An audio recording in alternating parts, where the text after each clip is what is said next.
ओडिशार पश्चिमबंग को बेआईन भाव में मोरम और बाली चालाण बेले 3टी हाइवा 4टी डंपर गोटे जेसीबी जबत कर पुलिस। गतकाली विलंबित रात्रि में बालेश्वर उपजिलापाल प्रथमेश राजसिक्र नेतृत्व में एक स्वतंत्र टीम जलेश्वर और बस्तार विभिन्न स्थान में चढ़ाऊ कर गाड़ी गुड़िक जबत कर बारंबार बाली और मोरम चालाण होता अभियोग पर उपजिलापाल नेतृत्व में एक स्वतंत्र टीम गठन कर विलंबित रात्रि में चढ़ाऊ कर जलेश्वर एवं तहसिल अंतर्गत सुवर्णरेखा नदी बेआईन भाव में जेसीबी साहाय्य दिन राति बाली उत्तोलन कर पश्चिमबंग को चालाण होता बेले रायबणिया अंचल मोरम खोली चालाण कर सरकार कोटी कोटी टंका राजस्व हराउथिबा बेले माफिया माने मालेमाल होछन्ति। एने अंचलवासी बारंबार अभियोग पर उपजिलापाल नेतृत्व में मिडनाइट ऑपरेशन करा जाय गाड़ी गुड़िक जबत कर काली राति रे बालेश्वर सब कलेक्टर सर रेड करिकी 7टा गाड़ी सीज करिसंती।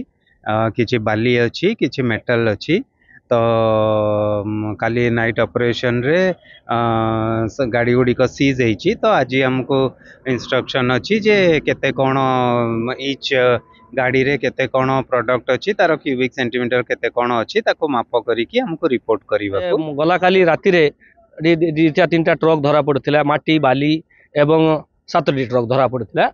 तेणु ये बाबद बारंबार जलेश्वर जो लोक मैंने बारंबार अभियोग कला परे मध्य चोरा चालाण बंद होना। तेणु एठी जमी कलेक्टर काली धरले गोटे टीम करिकी 7टी गाड़ी धरले ये प्रत्येक दिन 100 ट्रक बाली मोरम एवं सब बेंगल को चालाण हो। तेणु या रोकबार आवश्यकता अच्छी। तेणु मु प्रशासन को अनुरोध करी ए बाबद उचित पदक्षेप नियंतु। एठिकार जो बाली उत्तोलन होची माटी उत्तोलन होची मोरम उत्तोलन होची बेआईन भाव में एठिका स्थानीय पुलिस किंबा जो माने माइनिंग बाबद रहउचंती जो अफसर माने से माने स्क्वाड गठन करिकी धरि पारु नाहंती। जदि धरुचंती ताले ऊपरे कलेक्टर सब कलेक्टर को चाप रे जेमती काली राति रे नजीर अछि काली तांकर स्क्वाड गठन करिकी सब कलेक्टर निजे धरिचंती। एठिकार माइनिंग अफसर जे माने अछन दायित्व रे से माने काहे धरु नाहंती स्क्वाड गठन करिकी पुलिस स्क्वाड गठन करिकी धरु। जलेश्वर गौरीशंकर महांती रिपोर्ट उत्कल।